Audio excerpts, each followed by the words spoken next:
city per se. It's its own district, right? So that's unique about the example you bring up.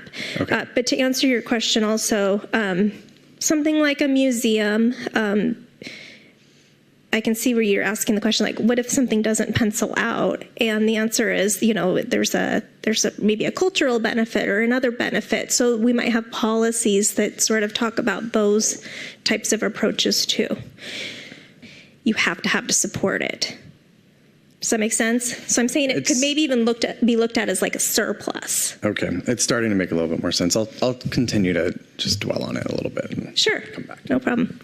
Mr. Chair, I don't know if this helps elaborate. When I read this, I had some similar questions, and I was looking at it from the standpoint of a new change, or as you mentioned, an upzoning in a particular use, and making certain that the core public utilities were met. So, for example, if we were sizing, just as a rudimentary example, we're taking a look at potable water systems, and it's a 2-inch line that we think we need, but we upzone it or do something, and so now we're looking at 4, or we're doubling the infrastructure. I was approaching it more from an infrastructure capital funding than necessarily the use itself.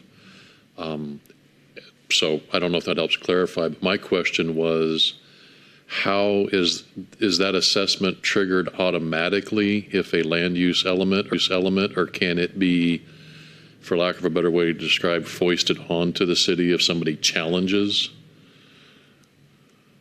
Because you can't do it because you do not have the capital funding available? I mean, somebody could point to this policy if it's adopted and say, we have a problem here. Okay. But at the end of the day, there's also other documents and other regulations and processes that will also be looked at. So this is just one thing.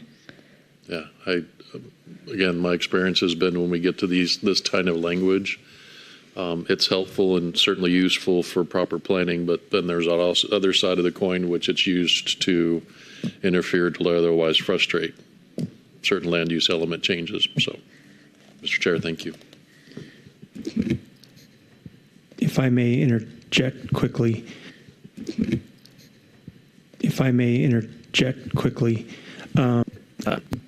Medium density residential.